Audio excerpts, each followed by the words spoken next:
Kada uli na ako sa among panimalay. Check upon og simhuton na sa akong bana ang akong panty og tabadiday. Pait kaayo DJ Sam kung makabanata og sobrahan kaayo kaseloso. Wa na sa lugar og di na gid masabtan ang iyang batasan. Mao na ang kalidad sa akong bana karon. Nga tawgon na lang nato sa pangalang Alejandro.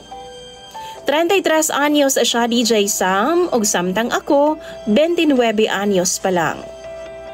Tawagan na lang ko sa pangalang Cora. Duna nami duha ka mga anak nga karon naa na sa kinder ug nursery. Usa ko ka public school teacher DJ Sam.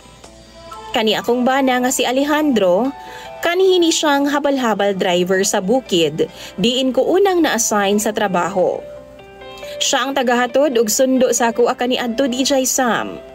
Hangtod nga nagka-developay naming duha, kay lagi di man malikayan kay pirmi man ming kauban. Si Alejandro dili pud papildi sa itsura. Sa income, seryosohon lang niya ang iyahang pagpamasahero, igo-igo pud ang iyang income matag adlaw DJ Sam. Kana lang, duay kaayo siya kay usahay maabtan man og ulan. Tapos gikan sa init anang adlaw, maong duulunon jud kaayo og sakit nga pneumonia si Alejandro kaniadto. Mao pud na ang rason nga dihang nagminyo naming duha og nagkaanak, gipaundang na lang nako siya. Imbes nga magbayad mi og yaya para sa among mga anak, siya na lang ang magtimon adlaw-adlaw DJ Sam, samtang wala ko. Nagkasinabot ra pud mi bahin ni Ana og sakto pod makarelate man siya sa among mga anak, kay kaluy-an pud sa Ginoo pulos man mga lalaki. Dili ra kay siya maglisod sa paghandle DJ Sam.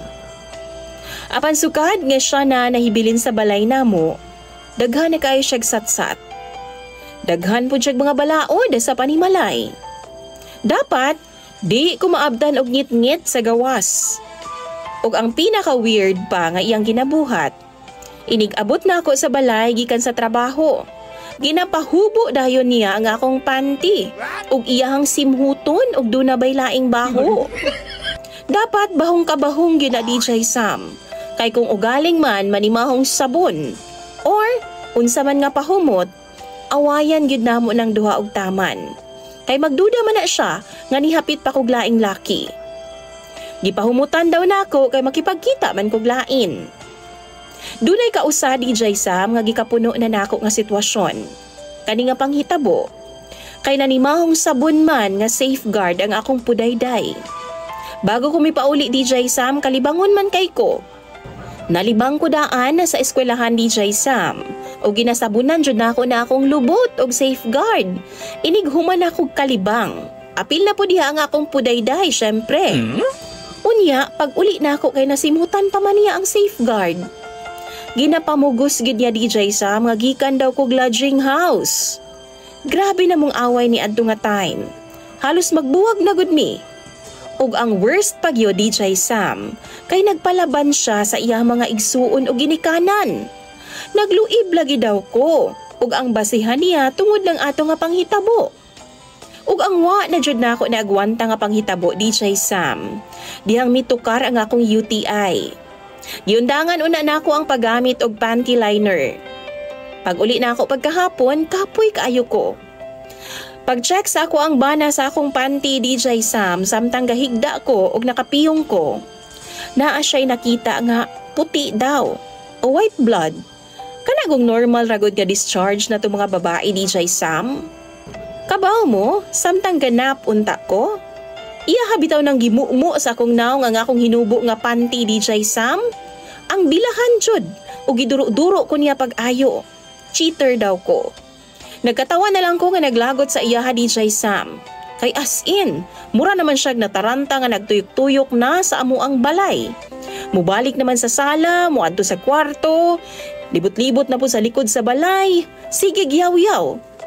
Ugwa pa siya makontento. Gidaan niya nga akong panty nga labhunon sa akong mga ugangan o mga igsuon niya. Ug ipa-judge niya DJ Sam. Gihikyan ug ipasimhot na niya sa ilaha. Naulog naglagot kaayo ko. Ug pagkaugma ni ana DJ Sam sayo sa buntag, niabot ang akong ugangang babae in tawon ug igsuon ni Alejandro nga babae. Nangutana sa nahitabo ug explain pud nako ang tanan. Nangayo silag dispensa sa ako DJ Sam ug sabdo na lang daw ang akong bana. Gitabangan ko nilag explain ngadto kang Alejandro, pero di gyud siya mutuo. Hinuon giingnan mi niya nga nagkasinabot daw mi kaparehas man ming mga babae. Kabalo mo DJ Sam, magduha na gud ka semana nga magsigi siya hinuktok. Magsigig inom og mga guho. Wa na pud ko niya tinggi duha na ka semana ug magsigi na lang siya pasugo. Di na pud siya mutapad na ako matug kay hugaw daw ko nga pagkababay DJ Sam. Nagtarong man unta daw siya sa among kaminyuon. Pero masakpan ako siya usahay baya DJ Sam no nga magsigi siya silip sa trabahoan nako.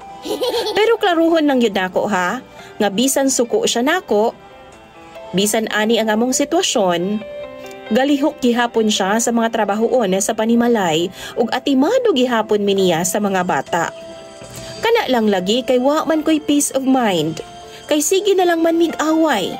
Kung naay mag-yellow sa ko ang panty or magbasa sa discharge, mag-explain pa kog taman ug dugang na pud nas among awayanan. Balik-balik na lang DJ Sam. Mao nang hung kamo daw biyang naa sa akong kahimtang. Kayahon pa ba ninyo ni? Or maguba na gyud ang inyong pamilya? Luoy pud ang ako mga anak DJ Sam kung mauhon. Mao nang naglibog jud ko. Gusto pud kong makadungog sa inyong mga opinion ug advice kalabot aning akong sitwasyon. Palihog lang kog comment sa comment section kay ako nang pambasahon. Salamat kaayo daan DJ Sam sa pagbasa. Imong sender, Teacher Carol.